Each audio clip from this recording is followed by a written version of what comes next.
আসসালামু আলাইকুম। আশা করি আপনারা সবাই ভালো আছেন। আমরাও ভালো আছি। আলহামদুলিল্লাহ। সারা রাত জার্নি করতে করতে দেখুন সকাল সকাল আমরা শিলংয়ের কাছাকাছি এক জায়গায় পৌঁছে গেছি। তো এর মধ্যে আমাদের গাড়ির ড্রাইভারের খুব বেশি ঘুম পেয়েছে। তো গাড়ি এখানে রাস্তার মধ্যে খাড়া করে ড্রাইভারকে একটু সময় ঘুমাতে দিলাম। আর আমরা দেখুন এখানে দাঁড়িয়ে দাঁড়িয়ে একটু ফটোশুট করতেছি। খুব সুন্দর একটা রাস্তা। আর এই যে দেখুন এখানে সাইনবোর্ডে জায়গাটার নাম কি লেখা আছে আসলে আমি উচ্চারণ করতে পারতেছি না। তো এই যে দেখুন সরিং সরিংকাম নাকি এরকম কিছু একটা নাম। তো এই নামগুলো উচ্চারণ করতে খুব কঠিন হয় কারণ ওটা তাদের লোকাল ভাষায় লেখা থাকে। তো এই যে আমাদের গাড়ি রাখা দেখতে পাচ্ছেন ড্রাইভার ঘুমাচ্ছে। হয়তো ১০-১৫ মিনিটের মতন ও যদি ঘুমিয়ে যায় তাহলে একটু এনার্জি পাবে। কারণ সারা রাত একটানে মানে একটানা গাড়ি টানা হয়েছে। আর এখানে দেখুন এত ঠান্ডা মানে গাড়ির ভেতরে গ্লাস লাগিয়ে বসা যাচ্ছিল না, মনে হচ্ছিল যে শীতকাল চলে আসছে, মানে মাঘ মাসের শীত আর কি যেরকম ওইরকম। তো যাই হোক আমরা একটু সময় রেস্ট করে তারপরে সামনের দিকে রওনা দিয়ে দিলাম। আমাদের মেইন উদ্দেশ্য আরিয়ানের বাবাকে নিগরিম হসপিটালে ডাক্তার দেখাবো গ্যাস্ট্রোএন্টারোলজি বিভাগের। আর অ্যাপয়েন্টমেন্টও নিছি। আর আমরা এখন যাব পুলিশ বাজারে, যেখানে গিয়ে একটু সময় রেস্ট করব কারণ আমাদের গন্তব্যটা থাকবে পুলিশ বাজারে। শিলং পুলিশ বাজারে যদি না থাকি শিলংয়ে এসে তাহলে আমি শিলংয়ের ফিলটা পাই না। আর সেই সাথে খাবার দাবার অন্য কোথাও পাওয়া যায় না। অন্য কোথাও হোটেল আছে কিন্তু আমাদের যে বাঙালি খাবার দাবার সেটা একমাত্র পুলিশ বাজারেই পাওয়া যায়। তো যাওয়ার পথে ওয়েদারটা দেখুন, মানে গাড়ির গ্লাস লাগিয়ে আমরা বর্তমানে বসেছিলাম ভিডিও করার জন্য, একটু গ্লাস খোলা হয়েছে। বাইরে এত বেশি কুয়াশা, মানে এত গরমের মধ্যে একটা শীতকাল শীতকাল ভাব, মানে খুব বেশি ভালো লাগতেছে। শিলংয়ে ১২ মাস ঠান্ডা থাকে আমি যতটুকু জানি। আর এরকম কুয়াশা পড়ে দিনের বেলা, অনেক সময় কুয়াশায় রাস্তা পর্যন্ত ডেকে যায়, রাস্তা দেখা যায় না। তো যাই হোক আমি যখন আসছি যতটুকু সম্ভব এবার নতুন নতুন কিছু জায়গা আপনাদেরকে দেখাবো আর সেই সাথে আমাদের ডাক্তার দেখানো হয়ে যাবে। তো যাওয়ার পথে আরিয়ানের বাবা চাইছিলেন পুলিশ বাজারে যাবেন না, কারণ পুলিশ বাজারে গেলে ওখান থেকে নিগিম হসপিটালটা একটু দূরে পড়ে যায়। তো ওই জন্য আর কি উনি এই যে রাস্তায় কিছু হোমস্টে আছে যেগুলো দেখে দেখে যাচ্ছিলেন, যেখান থেকে শর্টকাট রাস্তা আছে, হসপিটালে যাওয়া যাবে, প্লাস শহরের ভেতরে অনেকটা জাম থাকে। তো যাই হোক এখানে এই যে যাওয়ার পথে আমরা ২-৩টা হোমস্টে দেখছি যেগুলোতে দাম একটু বেশি। এই যে দেখুন hills view hotel, room available. তো এখানে আমরা ১-২টা রুম দেখছি কিন্তু এই হোমস্টে গুলো যেহেতু একটু ভিআইপি, দাম বেশি, তাই ওখানে আর থাকবো না, আমরা চলে যাব। রুম গুলো পছন্দ হয়েছিল, দামটা বেশি হওয়ার কারণে আমরা এখন পুলিশ বাজারের উদ্দেশ্যে রওনা দিছি। সকাল বাজে 6:30 থেকে মনে হয় 7টা এরকম হবে, আমি ঘড়িতে টাইম ওইভাবে দেখি নাই। তো যাই হোক ফাইনালি আমরা এই যে পুলিশ বাজারে মনে হয় চলে আসছি, পুলিশ বাজারের আশেপাশে আর কি, শিলংয়ের শহরে প্রায় ঢুকে যাচ্ছি। শিলংয়ের সব থেকে ফেমাস যেটা জায়গা, মেঘালয়ের সব থেকে ফেমাস জায়গা চেরাপুঞ্জি, যেখানে বছরের ১২ মাস বৃষ্টিপাত হয়, মৌসিনরামের চেরাপুঞ্জি। তো সেখানে আমরা যাব আজকে বিকালের দিকে। তো সেখানকার ভিডিও আপনারা দেখতে পাবেন, খুব ফেমাস একটা জায়গা। আর সেখানকার ভিউ গুলো যদি আপনারা দেখেন দিনের বেলা, এত কুয়াশা অন্ধকার। তো যাই হোক আমি ওটা আজকের ভিডিওতে আপনাদেরকে দেখাবো। আপাতত আমাদের একটা ছোটখাটো রুম লাগবে, একটু সময় রেস্ট নিতে হবে, তারপরে হসপিটালে যেতে হবে। তো আমরা চলে আসছিলাম পুলিশ বাজারের কাছাকাছি, ওখানে এসে কিছু ছোট ছোট আর কি যে হোমস্টে গুলো থাকে ওগুলো দেখছিলাম, যাতে রুমে দাম একটু কম পড়ে, কারণ আমরা তো এখানে ড্রাইভার প্লাস জুবাইর। তো এখানে দেখুন এই হোটেল গুলোতে আমরা পুলিশ বাজারে আসলে খাওয়া দাওয়া করি, এখানে মুসলিম মানে হালাল খাবার পাওয়া যায় আর কি, হালাল ফুড অ্যাভাইলেবল হেয়ার। দেখতে পাচ্ছেন এখানে অনেকগুলো মুসলিম হোটেল আছে। তো যাই হোক আমরা এখনো খাই নাই কিছু, কারণ বাতের হোটেল গুলো আপনারা দেখছেন এখনো বন্ধ, যেহেতু আমরা সকাল সকাল চলে আসছি।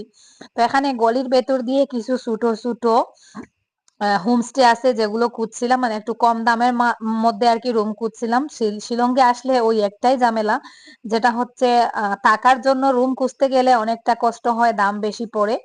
তো এই যে আমরা শিয়ানা হোটেলেও আসছিলাম, এখানে কোনো রুম ছিল না।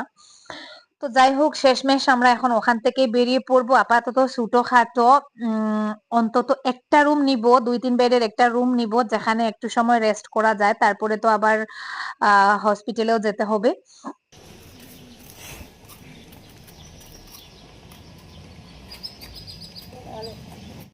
রুম খুঁজতে খুঁজতে আমরা ক্লান্ত হয়ে গেছি। এখানে কিছু হোটেল এখনো খুলে নাই।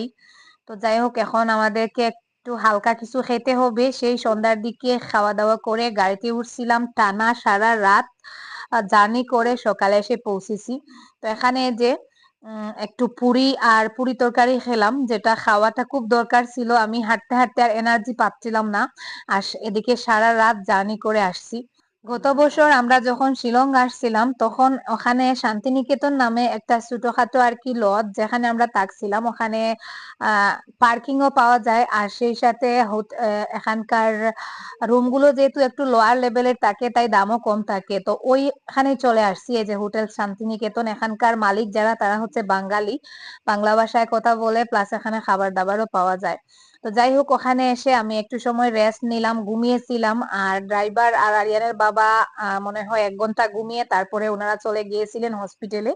তো আমি, জুবাইর আর আরিয়ান প্রায় সারাদিন ঘুমিয়েছি। এখন বাজে বিকাল আহ এই 2-2:30 মনে হয় এরকম হবে। তো এখন আমরা ঘুম থেকে উঠলাম, গোসল করলাম, রেডি হয়ে এই যে বেরিয়ে পড়ছি। মাত্র 900 টাকায় আমরা 2 বেডের একটা রুম এখানে নিয়েছিলাম একটু সময় রেস্ট করার জন্য। তো যাই হোক, এখন পর্যন্ত আর কোনো বাড়ি খাবার দাবার খাওয়া হয় নাই, তাই চলে আসছি পুলিশ বাজারের ওখানে একটা হোটেলে, যেটা আমাদের রুমটা থেকে বেশি একটা দূরে ছিল না, কাছাকাছি ছিল। তো এখন প্রায় 2:30-3টা বেজে গেছে। এখন হচ্ছে আমরা সারা দিনের খাবার খাবো। গতকালকে রাতে ভাত খেয়ে আসছিলাম, আর খাওয়া হয় নাই। তো এখানে আসলে আমি বেশিরভাগ সময় কালাবুনা খাই, যেটা গরুর মাংসের কালাবুনা, খুবই ফেমাস, মানে স্বাদটাও বেশি। এখানকে নানান ধরনের খাবার দাবার পাওয়া যায়, সব বাংলাদেশি আইটেম আর কি এখানে পাওয়া যায়। কারণ যেহেতু বাংলাদেশের বেশিরভাগ টুরিস্টরা শিলং মেঘালয়ে ঘুরতে আসেন, ওর জন্য আর কি টুরিস্টরা এখানে আসলে খাওয়া দাওয়া করেন। তো আরিয়ান তো আবার বিরিয়ানি খাবে, ওকে বিরিয়ানি দেওয়া হয়েছে, হাফ প্লেট বিরিয়ানি। আর আমরা এই যে নিয়েছি কালাবুনা, আর সাথে তো ডাল, সবজি, পাপড় ওইসব দিছে। তো খুব বেশি ক্ষুধা লাগছে, এদিকে কালাবুনাটা গরম গরম ছিল। তো যাই হোক, আপাতত খাবার দাবারটা খেয়ে নেই। আর আজকে ভিডিওটা আশা করি আপনাদের কাছে খুব বেশি ভালো লাগবে, তাই রিকোয়েস্ট করবো স্কিপ না করে একটু ধৈর্য সহকারে ভিডিওতে একটা লাইক দিয়ে একেবারে শেষ অবধি আমাদের সাথে থাকুন, দেখতে থাকুন। আর যারা আজকে নতুন, চাইলে আমার চ্যানেলটাকে সাবস্ক্রাইব করে দিতে পারেন। মেঘের রাজ্যে আসছি, অথচ বৃষ্টি পাবো না, এটা তো হতেই পারে না। দেখুন, খাবার খেতে খেতে বৃষ্টি শুরু হয়ে গেছে।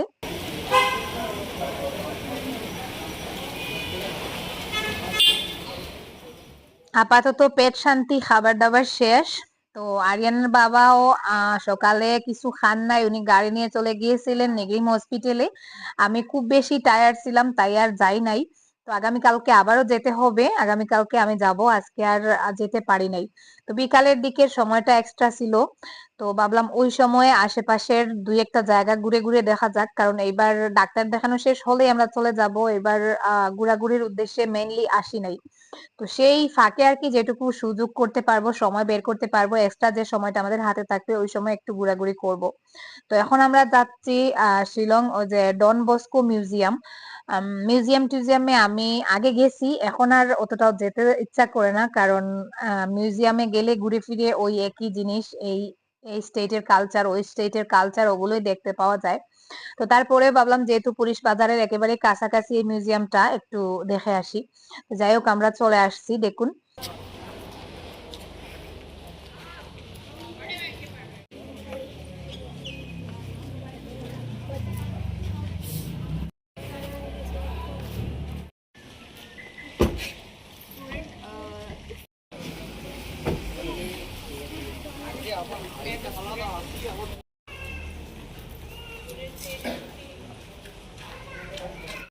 ওখানে ভেতরে ভিডিও করা এলাও ছিল না, ওরা কিন্তু জাস্ট ফটোগ্রাফির পারমিশন দেয়, তাও 100 টাকা নিয়ে, তাই আর কোনো ভিডিও করা হয় নাই। এখন আমরা চলে আসছি 7 তলা, মানে মিউজিয়ামের 8 তলার উপরে। ওখান থেকে শিলংয়ের আশেপাশের ভিউটা খুব সুন্দর দেখা যায়। আর এই যে উপরের ভিউটাও অনেক সুন্দর। তো ওখানে আসে আর কি, এসে কিছু লোকজন ভিডিও টিডিও করে। তো তো আমরাও ওখানে আসছিলাম একটু ভিউটা দেখার জন্য। এই যে দেখুন মিউজিয়ামের সামনের দিকের ভিউটা অনেক সুন্দর।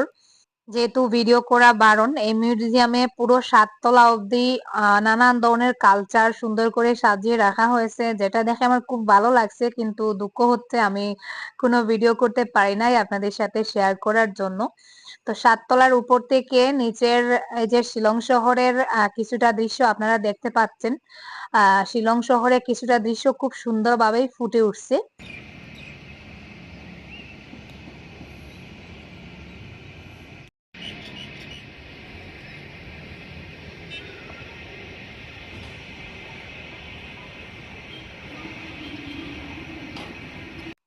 ওই যে দেখুন পাহাড়ের গায়ে গায়ে বিল্ডিং গুলো দেখা যাচ্ছে। শিলং শহরটা পাহাড়ের উপরে খুব সুন্দর একটা শহর, একেবারে পরিষ্কার ঝকঝকে, রাস্তার মধ্যে একটা পাতাও পাওয়া যায় না, যেটা আমার খুব বেশি ভালো লাগে। আর আমি এরকম ন্যাচারাল জায়গা যেখানে আর্টিফিশিয়ালের থেকে নেচার বেশি পাওয়া যায় ওই রকমের জায়গা বেশি পছন্দ করি। তো ওখান থেকে বেরিয়ে আমরা সোজা চলে গিয়েছিলাম আবারও পুলিশ বাজারে। ওখানে গিয়ে একটু খাওয়া-দাওয়া করে তারপরে ঘুমিয়ে গিয়েছিলাম, কারণ সারা দিনের ক্লান্তি এখনো শরীরের মধ্যে ভাসতেছে, সেই সাথে আরো ৭ তলা বিল্ডিং উঠে অনেকটা টায়ার্ড লাগছে। তো পরের দিন আমরা দেখুন রেডি হয়ে বেরিয়েছিলাম, কারণ আমাদের হসপিটালে যেতে হবে আরেকটু পরে, মানে ১টার দিকে আরকি। তো তার আগে ভাবলাম রেডি হয়ে যাই। সকালে উঠে তাড়াহুড়ো করে ঘুম থেকে উঠে আরিয়ান এখনো ঘুমাচ্ছে দেখুন। আর আমরা আজকে এই রুমটা ছেড়ে দিব, কারণ এরপরে আজকে হয়তো নিগরিম হসপিটালের ওখানে টাকা পড়তে পারে। তাই এখানকার রুমটা ছেড়ে দিব। খুব কম দামে এই রুমটা নিয়েছিলাম, মাত্র ৯০০ টাকায়। রুমটা অনেক ছোট ছিল, তবে ওটা হচ্ছে কাঠের তৈরি দোতলা আরকি, তক্তার তৈরি দোতলা। তো পরিষ্কার ছিল মোটামুটি। তো যাই হোক, আমি এখন আজকে শাড়ি পরছি দেখুন। এই যে নতুন যে শাড়িটা কিনেছিলাম ওটা নিয়ে আসছি, শিলংয়ে যখন আসবো একটু ঘোরাঘুরি করব, তখন একটু ফটোশুট করার জন্য। তো আজকে শাড়িটা পরছি, শাড়িটা পরে বেশ কমফোর্টেবল ফিল হচ্ছে।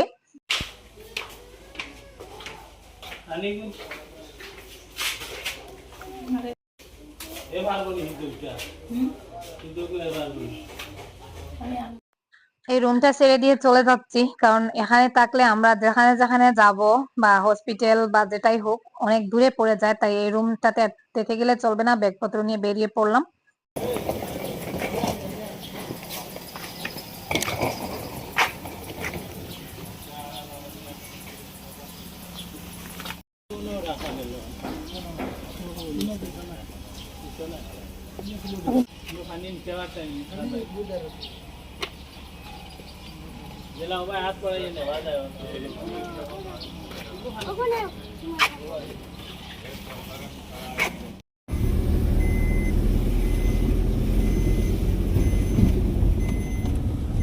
এখন আমরা সকাল সকাল চলে যাব চেরাপুঞ্জিতে, তাই একটু তাড়াহুড়ো করে বেরিয়েছি। আবার ১টার আগে ওখান থেকে ফিরে এসে নিগরিম হসপিটালে যেতে হবে।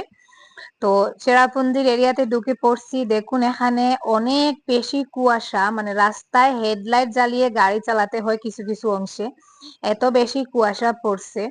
তো এখনকার সিজনটা আসলে চেরাপুঞ্জির জন্য মনে হয় বেস্ট না, অন্য সময় আসলেই বেশি ভালো হতো। তো অন্য সময় আর আসাও হবে না, কারণ ঘোরার জন্য শিলং অলরেডি ২ বার চলে আসছি।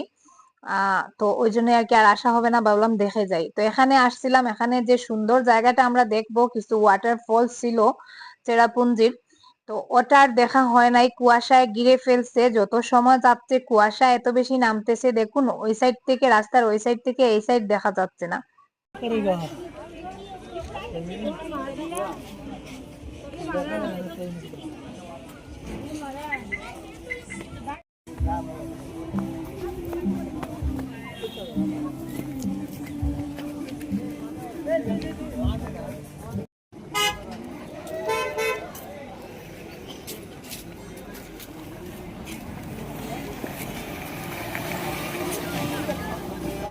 এখানে দেখুন ২টা ছেলে খালি গলায় কি সুন্দর গান গাইতেছে।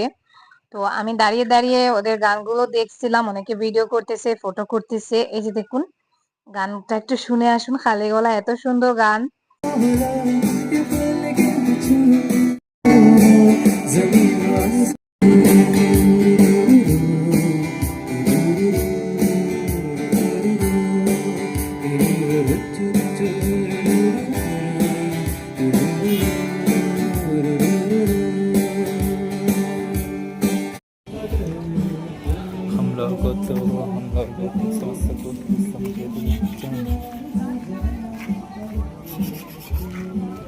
दमन सुहाना लगता।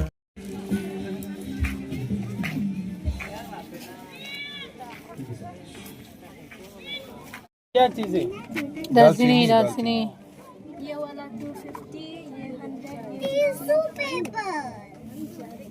ये এখানে দেখুন দারচিনি অনেক সস্তা, মোটা মোটা দারচিনির গাছ ওরা কেটে নিয়ে চলে আসছে। তো যাই হোক আমি এখন কিছু কেনাকাটা করব না, জাস্ট একটু দেখছিলাম। তো যাওয়ার সময় হয়তো একটু দারচিনি নিয়ে যাব। वो चांदनी जब तक देता है हर कोई साथ, तुम अगर अंधेरों में ना छोड़ना मेरा हाथ। তো যাই হোক চেরাপুঞ্জিতে আসলাম ঠিকই, কিছু সুন্দর সুন্দর এরিয়া দেখছি, রাস্তাঘাট দেখছি, কিন্তু মেইন যে জিনিসগুলো সেগুলোর কিছুই দেখা যায় নাই কুয়াশার কারণে। কুয়াশায় সবকিছু ঘিরে ফেলছে। তো জাস্ট ওখানে আসছিলাম, একটু সময় কাটালাম, চলে যাচ্ছি। তো চেরাপুঞ্জি দেখার আমার অনেক শখ ছিল। তো যতক্ষণে আমরা চেরাপুঞ্জির এরিয়া থেকে বের হচ্ছি দেখুন আস্তে আস্তে কুয়াশা কেটে যাচ্ছে, মেঘলা মেঘলা ভাব কিন্তু কুয়াশা নেই, তারপরে অনেক বেশি ঠান্ডা, গাড়ির জানালা খোলা যাচ্ছে না, খুব বেশি ঠান্ডা। তো যাই হোক আজকের মতো এই পর্যন্ত, আগামীকাল কি করি অবশ্যই ভিডিওতে দেখতে পাবেন। আজকের মতো এই, আল্লাহ হাফিজ, আসসালামু আলাইকুম।